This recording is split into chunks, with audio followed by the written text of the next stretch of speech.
Have you ever found yourself in a relationship that was toxic, abusive, and all around a hot mess? Did you ever think you would be there? Yeah, me neither. And today, we're going to be talking about my story. Welcome to Brokenness to Grace podcast. I'm Renata, and this episode is titled From Pain to Purpose. I never thought that I would be sitting in front of a camera talking about my past relationship. A relationship that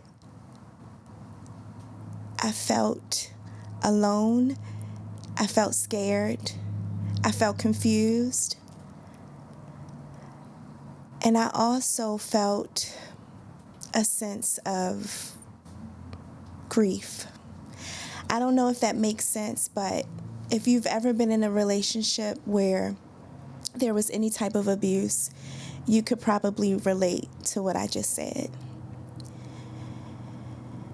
Finding myself in an abusive relationship was something that I never thought Renata would be in. And I also never thought I would be sharing this part of my life because if I'm honest, it was embarrassing. I felt shame behind it, and I kept it from the people closest to me. My family and friends had no idea what I was going through. I was literally suffering in silence. And that's why I wanted to share my story with you, because I believe that there is so many people out there that are suffering in silence. They're in relationships that they're afraid to get out. They're in relationships that they had no idea how they got into. But I'm here to share my story in hopes that you find your way out. You find the strength that you need to escape, because no one deserves to be in an abusive relationship. So I'm just going to talk a little bit about how it started. I'm originally from Baltimore, Maryland, and a little bit about me as a person, Renata. I grew up in church. I was what they call a church girl. I love Jesus girl. I was in church every day, it felt like, but mostly 3 to 4 times a week I was in church growing up. And I always had a relationship with God. I loved to serve Him. I loved to serve His people.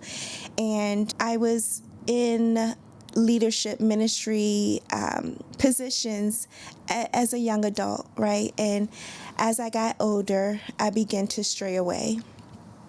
And straying away caused me to live a life of, I started to party like crazy. Instead of being in church Sunday, Tuesday, Wednesday, I now find myself in the clubs Friday, Saturday, and Sunday. I was a party girl. And now that I think about it, I thought it was just, I'm just having fun with my friends. I'm just having fun with my friends. But that started a ripple effect of my life going, what I felt like it was going downhill. And so I think I was around maybe 27 when I met this guy. And how I met him and learned from my mistakes. I was in a season of my life where I felt like, you know what, I'm just going to do me. I'm not going to worry about no relationship. I'm just going to party. I'm just going to go out, have fun, and I'm just going to do me. I'm not worried about any relationship, and I'm just going to have fun, right? And so I was out with a few coworkers who were also my friend. We went out as we normally did. And we went to a bar, and he was there. And of course, we were all drunk and just what we thought having a good time. But we were partying, and he approached me, and I was like, you know what?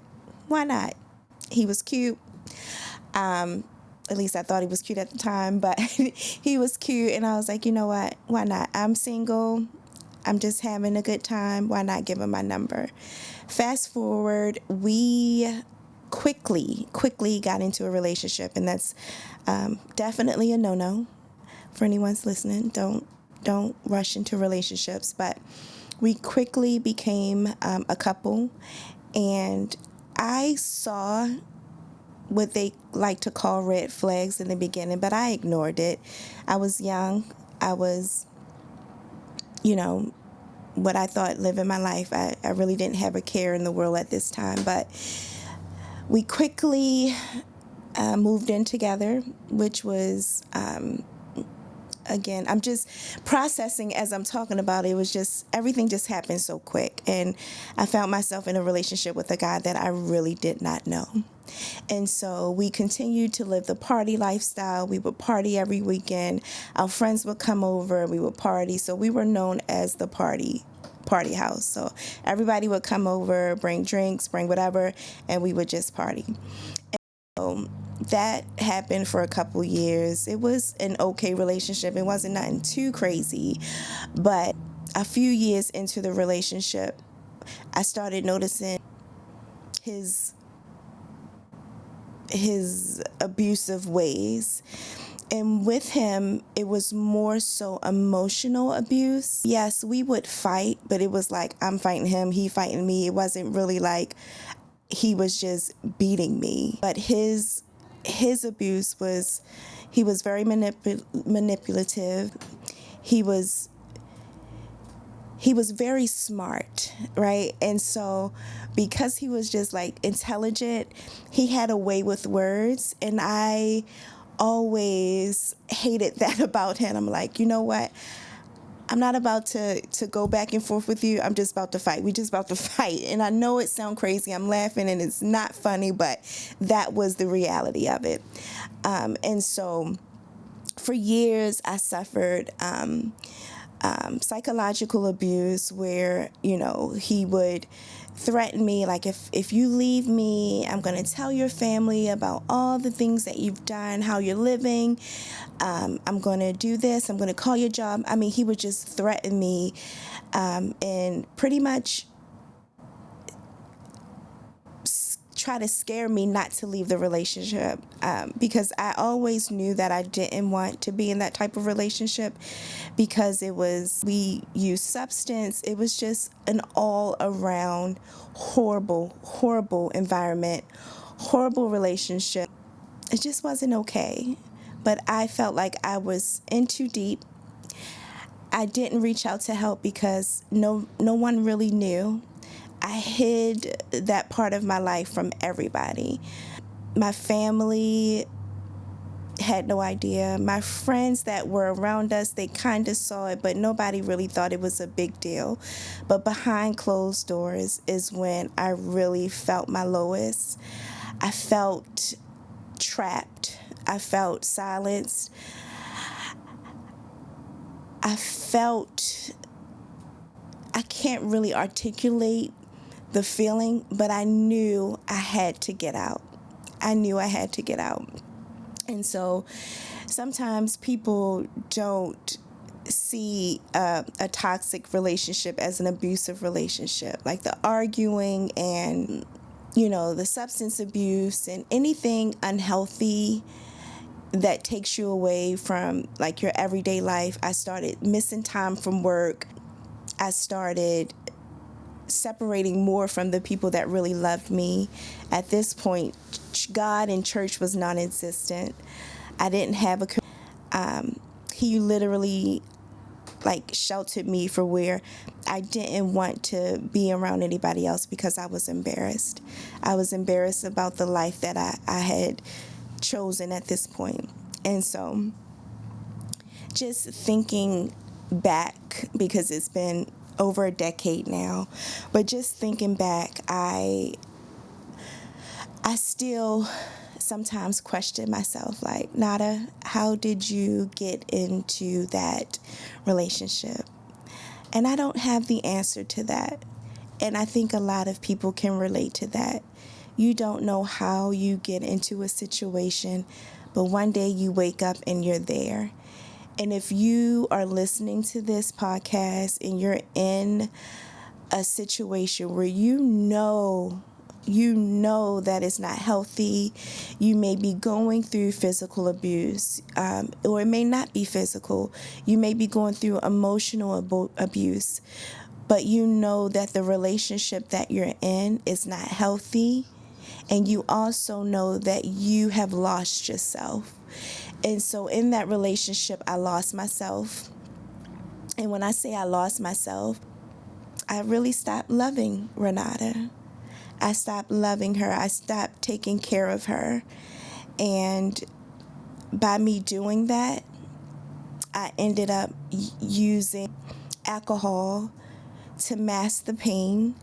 And so I became this girl who just drank almost every day, every night. And it was honestly just to escape the pain that I was feeling. And so instead of me reaching out to someone, I reached to the bottle. And it wasn't just a little shot here and there. Like, I was heavily drinking. I was heavily drinking. And that was the piece where in my life where I was like, you know what? This is not okay. This is not okay. I need to stop. I need to somehow get out of this relationship.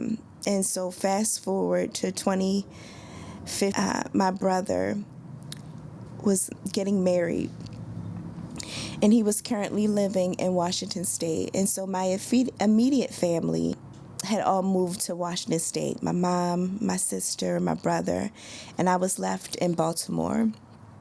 And in 2015, my brother, he was getting married. He was getting married in Washington State. And so I was like, this is the perfect opportunity to escape this relationship. And so I ended up buying a one-way ticket for me and my daughter from Baltimore to Washington State. My ex thought that I was coming back, but I had no intentions on. He thought I was coming back. I didn't tell anybody what my plan was. The only people that knew what my plan was my family in Washington State, and maybe just a couple people back home. But I did not want him to find out that I was leaving, because I was afraid that he would do whatever it took to keep me in Baltimore. But I knew if I didn't leave, I would either end up in jail or murdered, or he would be murdered. I just knew I needed to escape. And so I left Maryland, and I never looked back. I remember on the plane leaving Baltimore, my daughter was next to me, and she was knocked out asleep. She was passed out, but she was next to me, and I remember looking out the window, and tears was just streaming down my face. I was so upset. And you would think, why are you upset? You're leaving an abusive relationship. Why are you upset? I left a relationship. I left a home. I left a job. I left everything. And I had literally the clothes on me and my daughter's back and maybe $7 in my pocket. So I left with absolutely nothing. But I just remember crying, and those tears were also prayers. I was praying that God would just take care of me and my baby, just take care of us. And fast forward, we made it to Washington State safely, July of 2015, and that is where I currently reside. But I shared all that to say, if you are in a relationship where it's not healthy, you may not have the ability to move across the map, right? But you do have the ability to leave that relationship. And whatever it takes for you, you may not have the strength, because I didn't have the strength for myself, but I had this strength for my daughter. I call her my angel to this day because I thank God that He placed her in my life. Because if I didn't have my daughter, I wouldn't have had the strength to leave that situation. And so please know that there is a way of escape. You may not be able to move to another state, but you can get out of a abusive, toxic relationship. So I just wanted to share a snippet of my story. It's a piece of my story that I'm just now sharing. I felt for a long time that was something that I didn't need to share, right? Nobody would ever know. Like, why are you sharing this? You started a new life in Washington State, and so why even talk about it? But that's because I always felt alone. And I never want somebody else to feel alone, to feel the hurt and the pain by themselves, and to think no one will understand.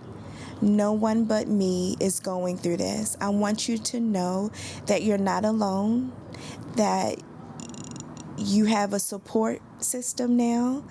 I'm creating this community, this safe space for people that have experienced similar situations. The abuse was just one. It's just one part of my story. As I mentioned a little bit, I also had issues with substance abuse. I've been sober for over 10 years, and I'm truly, truly thankful for that. Some people think that they can't put down the bottle or put down the marijuana or put down whatever substance, the pills or cocaine or whatever your vice is, you can put it down. You can be sober. You can live a life, a beautiful life, because that is what God has intended for all of us. And so if you're there, just know you are not alone. And whatever I share on this podcast, I just hope that you feel the strength or the tug to say, you know what, she's speaking to me. I need to go ahead and do what I need to do to become a better me. One point that I want to bring home is that just me moving from Baltimore to Washington State was not the end-all be-all. I had to do a lot of work. I had to do therapy, and I also had to find a community. I found a church home, and I began to serve faithfully, and I also joined a ministry called Celebrate Recovery. So I don't want anyone to think that my transformation or my life changed as soon as I left Baltimore. It's been 10 years from when I left Baltimore to today. And so throughout the 10 years, I've been on this healing journey, and I'm still on the healing journey. And so I want you to know a lot of work has to take place. It's not an overnight change. You're not just going to wake up and like, oh, I'm healed, I'm whole. No, you have to do the work. And whatever that looks like for you, if that's finding a community, if that's finding a church home, things that I've done to help me get where I am today, I pray every day, several times a day. I read the word, our God is just so good, and just reading scripture is the life. It was like breathing life into me. And so I encourage you to dive deep into the word, read your Bible. If there is Celebrate Recovery in your state, which it is because it's national, it's global, fine, go to celebraterecovery.com. But my main point is find your community, whatever community that you can find that's going to support you in your healing and your growth. Do it, because you cannot do it alone. Being in that relationship, it isolated me. I isolated even when I came to Washington State. I just wanted to be alone. I felt like nobody understood, but that was a lie.